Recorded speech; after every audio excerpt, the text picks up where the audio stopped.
Well, welcome back to my shed. As you can see, it's all changed in the shed. I've moved it, I've given it a good clean, put a new shelf up at the back there, or part of a shelf up the back there. I've moved everything around. Moved the Suzuki the GT750 here. Two reasons. One is obviously I needed to, I don't know if you can see that down on the floor there, I've painted out where the ramp's going to go so I can get the H1 up in the air and finish that off and get it back on the road. I'll get it on the road because it's American import, and but obviously I'm working on the cylinders and everything else, and I need it up in the air. And the reason I need to get it done, is it's it's coming towards the end of May, and weather's going to improve hopefully, although it's raining today, and I'll be able to enjoy it before I sell it. And where the cylinders are and the heads and everything else is all at the end of the bench here, covered up. I need the space because I need to strip the GT750 so I can get the crank sent away. I should have done it when I had it in bits, but we all think we know best. Anyway, I need to get that out and sent away to get it seals, and might as well get all the bearings and everything done. The Harley is done. It still needs a few bits and pieces, but it's usable and I've been riding it. I thought I had MOT until the end of July, and then I was looking for the paperwork for the R1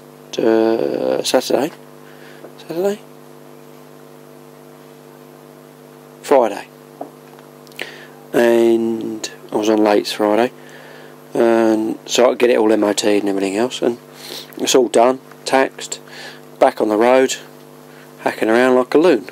It's great. And while I was looking for the paperwork for that, I realised that the MOT had run out. I've been riding it around for about 3 weeks, 4 weeks, 3 weeks, with no MOT. What a plonker. Anyway, so I tried to get it done Saturday, but the place punters I use, they don't have, the MOT bay isn't open, so they only do MOTs on bikes with centre stands, and the Harley hasn't got a centre stand, so I couldn't take it up there. But that will be done hopefully this week. The only problem is I've only got one decent battery at the moment, which is the R1 battery, so I'll have to get another battery for the Harley. But I've had this lambretta, as I might have said before, and I've had it, the engine in bits and everything else, in several different boxes and everything else. So I thought, get it all put back together, and then it's it's in one piece rather than in about 8 boxes. And so that's what I've been doing. I don't know if you noticed, I've got the bench under there now with all the drawers. So the toolbox is empty, and everything's there, all stacked away, and that's the thing, so this is where I'm at. I've just cleaned that. These little ball bearings. This is, as he moves it.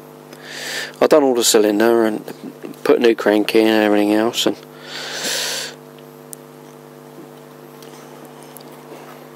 this part was missing when I bought the lambretta, so I had to get that new magneto with electronic ignition and everything else. So that's all wired. It's second hand, but should be all right, hopefully. and new piston, new barrel, new head, new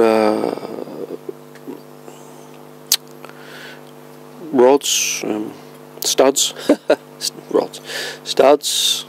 So that's all done, and put a little hole. I tried to put the inlet manifold on to get it, a bit more together. And I realised it was a 7mm. Who uses 7mm thread? Ink's either 6mm or 8mm. No one uses 7mm. Typical. So I can't get that. Obviously the exhaust I've got for it is a one piece, so I can't put this downpipe's not separate.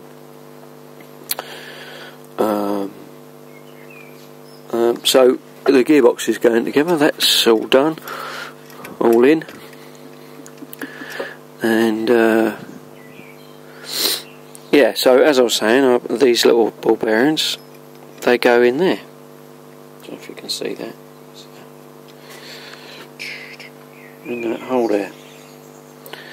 And then this slides over. This dog slides over the top, and that's what selects the gears. And these ball bearings go either side of the spring. He says.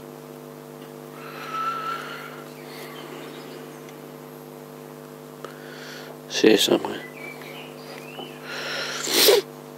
I had a massive clear up, so everything was piled on top and everything. Anyway, so I had it one in there, one this side of the spring, and I had a little screwdriver that side, and I was just pulling this back, and I had screwdrivers just pulling this back. As I pushed this back to lock it in place,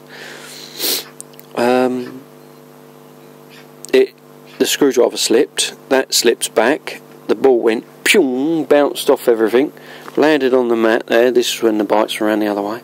Landed on the mat, rolled down and disappeared. So one of the reasons I needed to clean everything else and move them over, A, because I wanted to get the ramp up and everything else and space for the ramp, but B, I had to find a ball bearing. They're only cheap, £2, like £1 and then £1 postage, but it was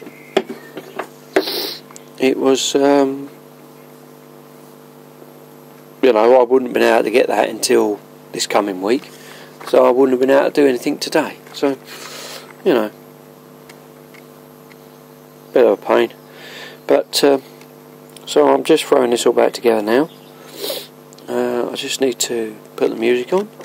I need to go to the loo, so I'll be back in a sec.